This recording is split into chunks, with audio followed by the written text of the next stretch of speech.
Hello again, I'm Dr. Hung Vu and our show is America's Healthcare Crisis. During the most recent 4 productions, shows 33, 34, 35, and 36, we had the opportunity to talk about the quality issue in medicine in general terms. Starting with our production tonight, which is entitled The Quality Issue in Internal Medicine, we are planning to produce a series of productions talking about the specific aspect of quality in the different medical specialties. It is important for us to learn from what I would call clinical champions, the physicians who, by virtue of their knowledge, their integrity, their experience, would teach others how to define as the quality medical service in their field of expertise. And tonight we're going to talk about internal medicine.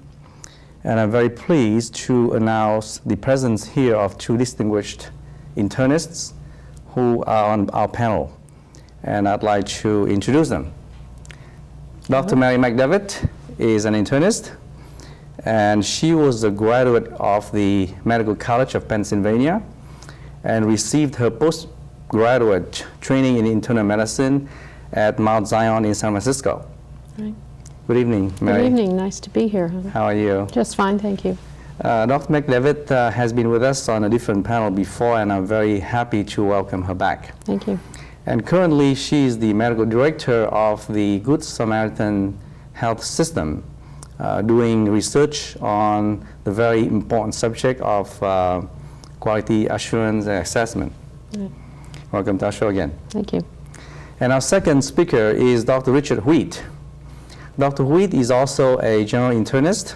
He graduated from the Medical School of Johns Hopkins and was trained in internal medicine at Stanford. Hi, how are you tonight? Good evening. Dr. Wheat has been with us before also, and I'm very happy to see him here tonight. And Dr. Wheat has been in practice for many years, and recently he held the prestigious position as the medical director of El Camino Hospital. And he is wearing a 4th or 5th hat right now, being the medical director of Planned Parenthood. Welcome again to our show. Thanks. Nice to be here. It's good to see you. And of course, Dr. Mcdevitt and Dr. Wheat were practicing physicians for many years before they assumed the positions of medical director, which is more of an administrative function. So maybe you can introduce yourself, take a few minutes, introduce yourself to our viewership so that we can have an idea of what you've been doing all these years. Well, I think in the area of internal medicine, I would start my chronicle, if you would. I graduated from medical school and did my residency in San Francisco and went into practice in 1972. And when I started my practice, I knew I didn't want to do just a subspecialty practice, which had been my original plan to do pulmonary work. But I wanted to have a general internal medicine practice as well, so I would have my own practice, my own patients, and not just do consultative work for my colleagues. And so I had a combined practice where I had general internal medicine patients, but then I was called as a consultant for patients in the hospital in the intensive care unit. So I did some work that would now be called intensivist, and also did consultations on patients with pulmonary disease in both the acute critical care unit as well as outpatient consultation in my office. And that I did very pleasurably for about 13 years, while I was also doing some part-time medical staff administrative functions. How about you?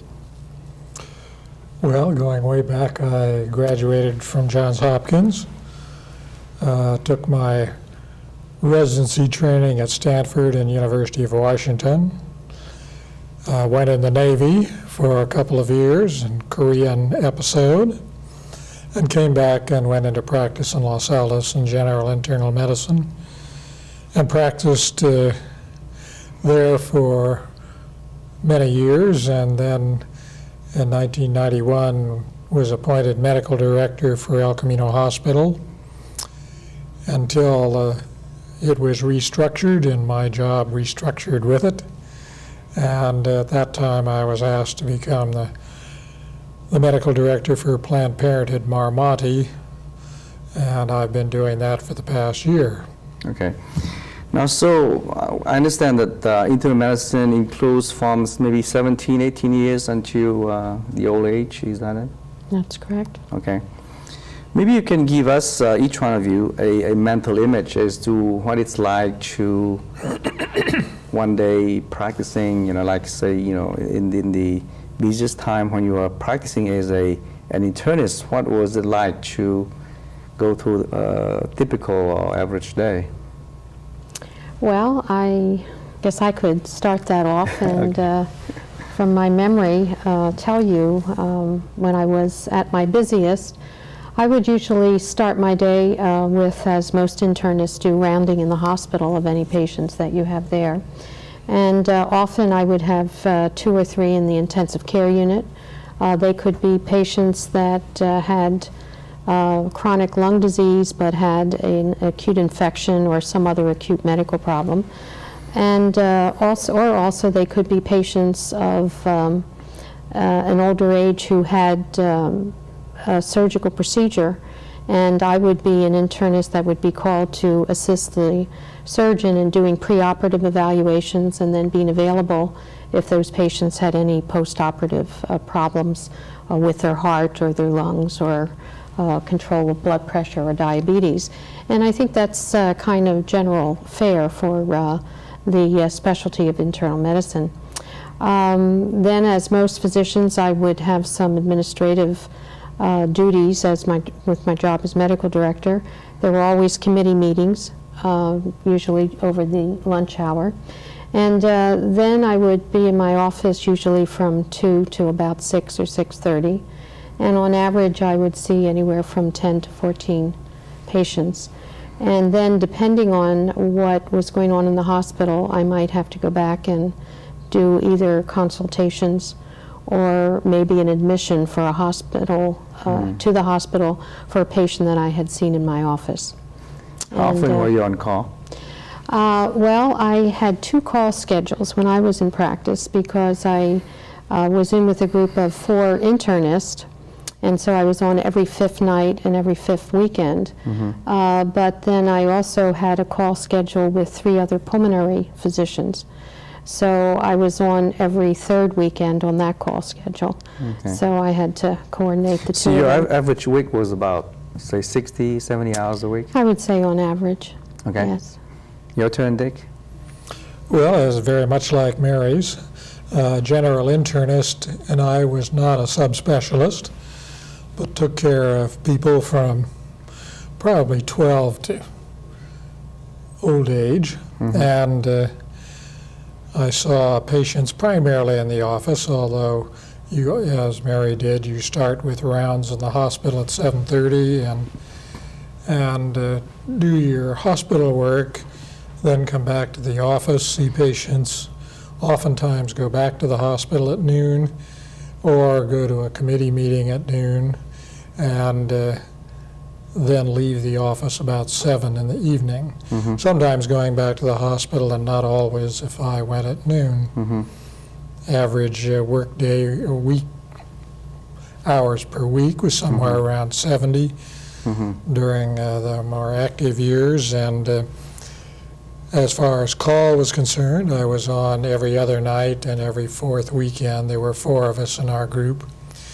I started out as 1, and I was on all the time, and then 2, which helped, and then we went to 4.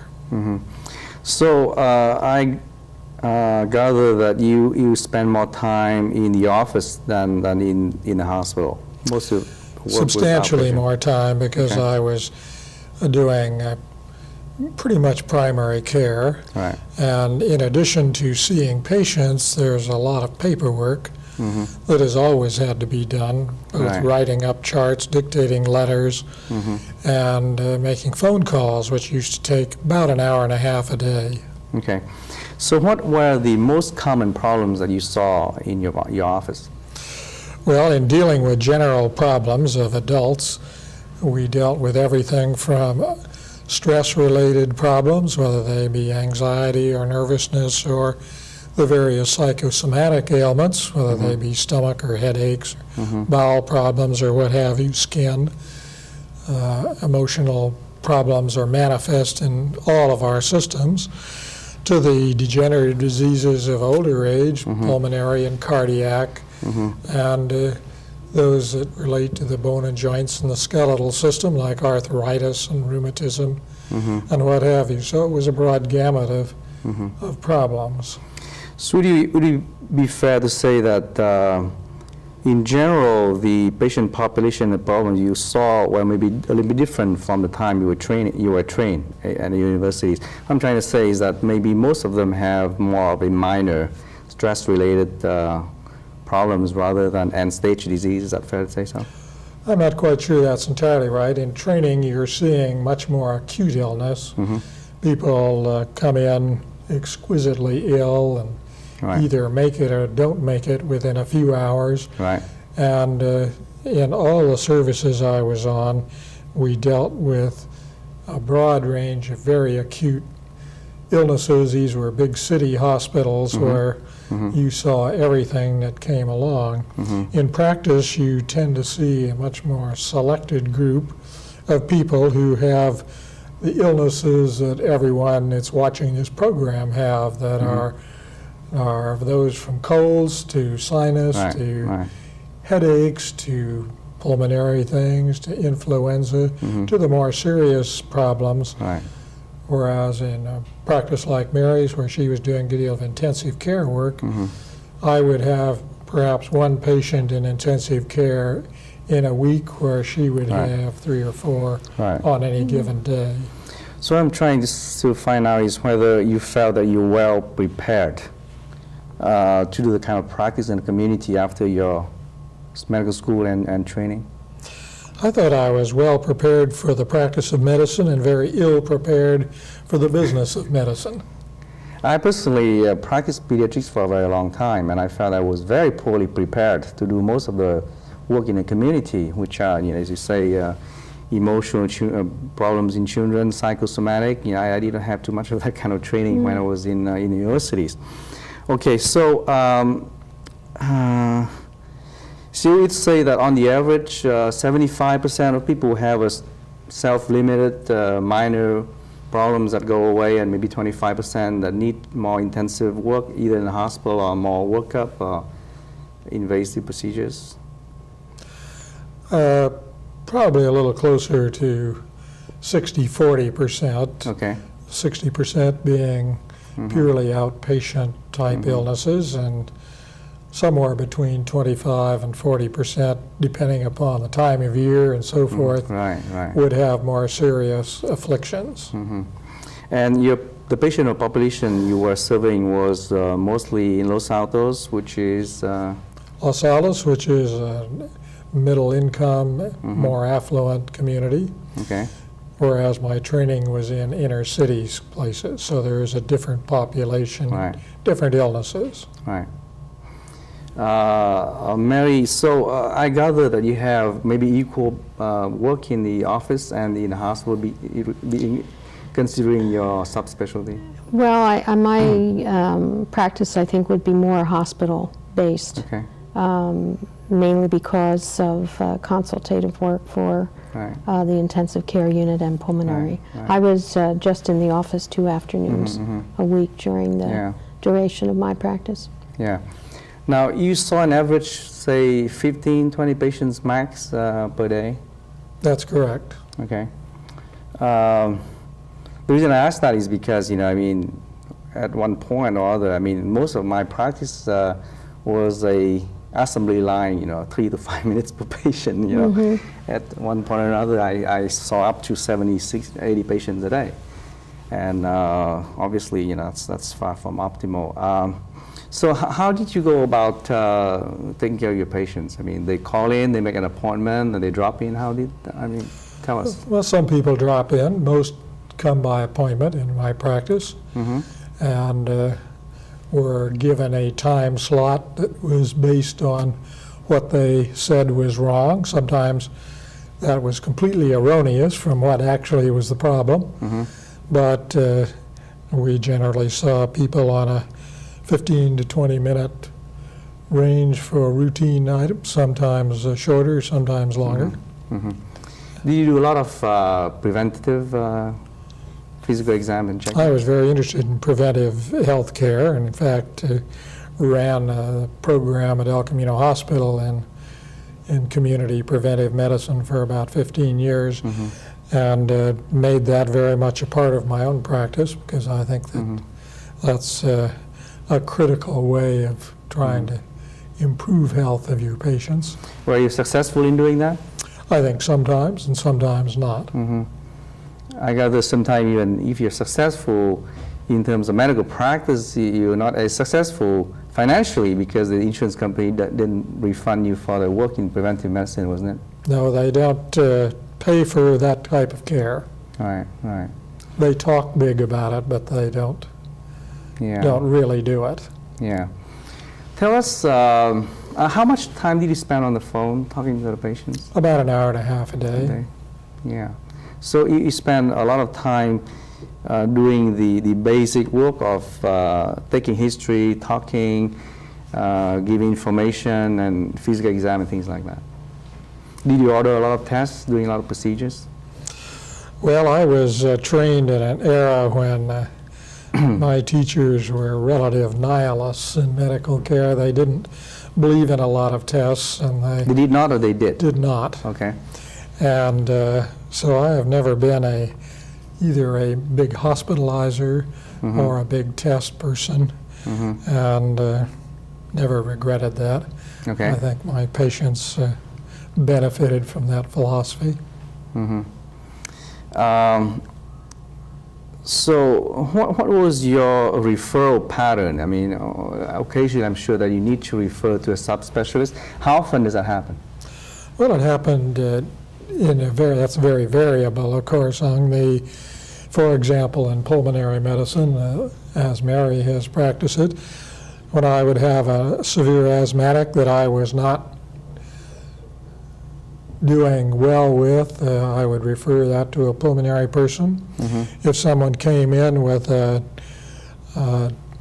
mass lesion in the breast, which I wasn't ready to consign to the surgeons yet, always started with a pulmonologist for proper workup and bronchoscopy and so forth.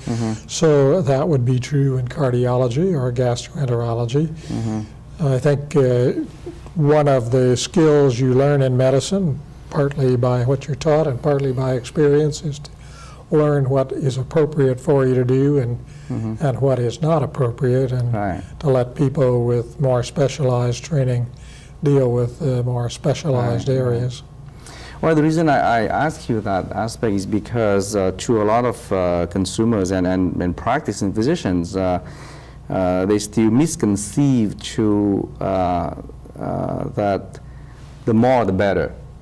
I mean, you have a better deal if you have a dozen blood tests and procedures and different gadgets connected to your body, because you have more information and therefore it's a better service.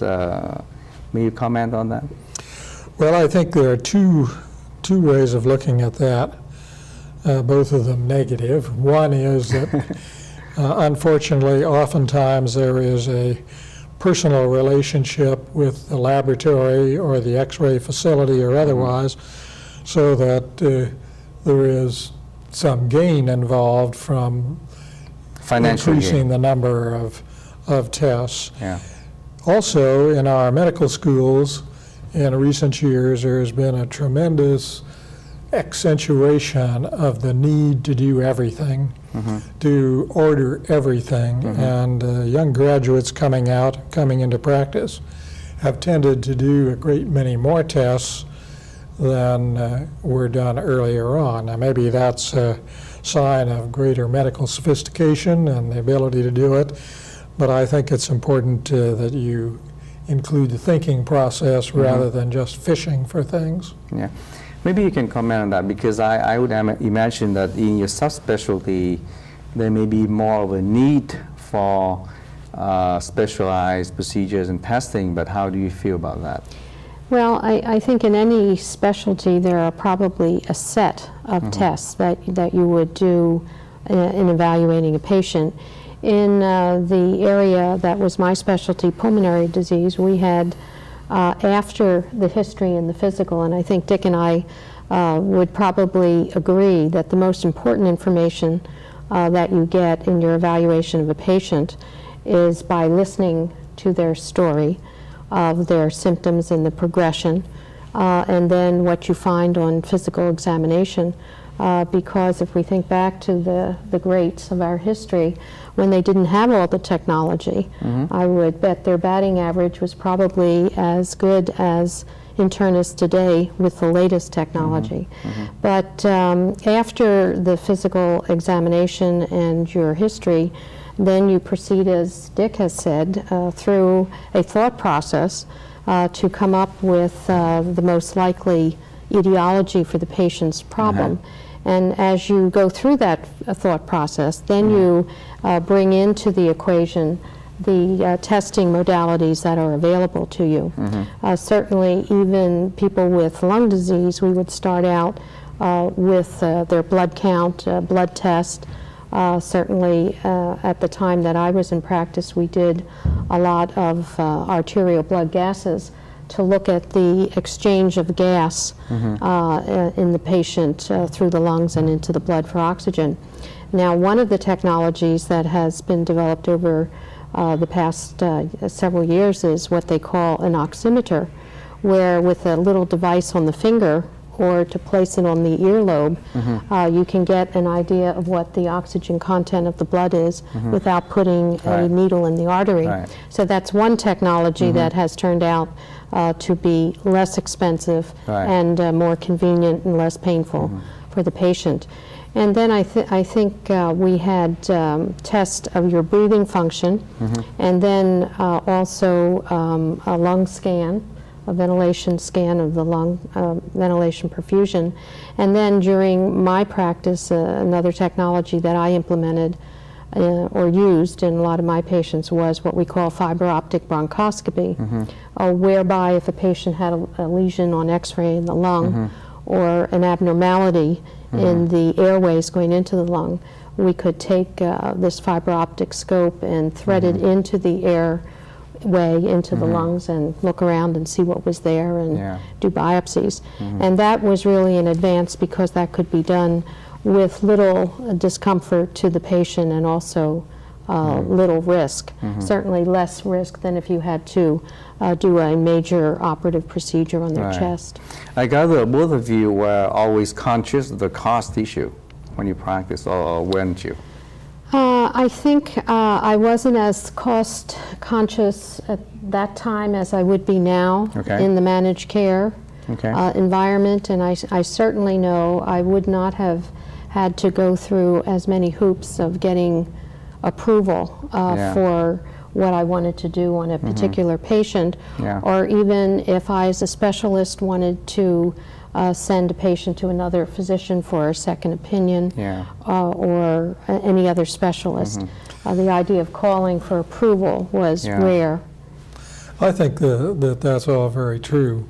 I want to just say that when I say that I'm a therapeutic or test nihilist, doesn't mean that I don't think these tests are important.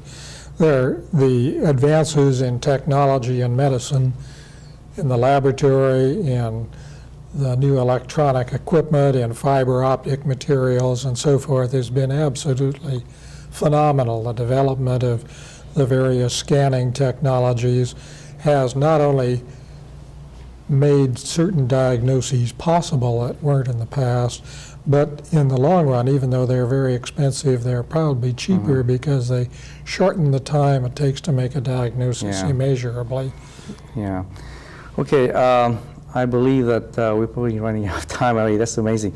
Let's. The reason I want to ask you in details about those things because I personally believe that those tools are great, but they have to be used judiciously with a thoughtful process. It's just not like the thing that, because at one time I was absolutely amazed to see that a lot of patients were directly sent to the lab and the x-ray before they even saw the doctor. I think that is a complete no-no. I mean, I'm totally against that, because there's no reason to do that kind of thing, because and it created a distorted perception of what medical service is all about. And recently, I am glad to see that some of the recent publications are going back to the art of medicine, I guess, you know, to confirm the fact that up to 75% of all the information leading to diagnosis and management could be obtained from taking history and doing a good exam. And, you know, like the teaching that I took into heart very much was that, you know, I mean, if you listen enough to your patient, you know what the problem is. But sometimes it's amazing that with technology and all that kind of stuff, you do get a lot of information that become confusing more than helpful. Let me see. Did you use a lot of medications? I think a lot is probably relative. And most of my patients, they had multiple problems. And I don't think it's unusual for an internist to have to deal with a patient that has multiple problems, and multiple pharmacy is suggested. I think what you always have to realize is that you may be getting into a situation with multiple effects of multiple medicines, and that you have to really be very careful. Right. I think we're running out of time, so I'm going to wrap up this show. Ladies and gentlemen, you just listened to the first part of a production on the quality issue in internal medicine, and you have listened to our two guest speakers who are both internists, telling us the general way of conducting the business of practicing internal medicine. And this is our show is America's Healthcare Crisis. I'd like to invite you to continue to watch our next productions on the same topic. I'm hoping, again, I would like to emphasize that I'm hoping to produce a series of shows talking about specific quality issues in different medical specialties. Again, I'm Dr. Hung Vu. Our show is America's Healthcare Crisis. Thank you for watching. Good night. So long.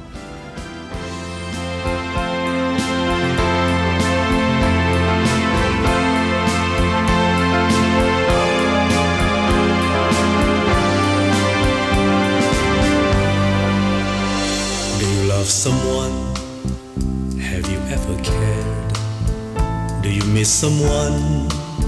Have you ever shared?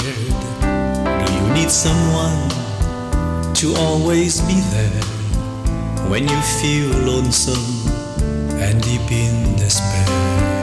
Do you need someone to dry up your tears? Do you need someone to always be near? Do you have someone to stay through the years? Let me be the one, now that I am here. Let me be the one to be there with you through the hail and snow.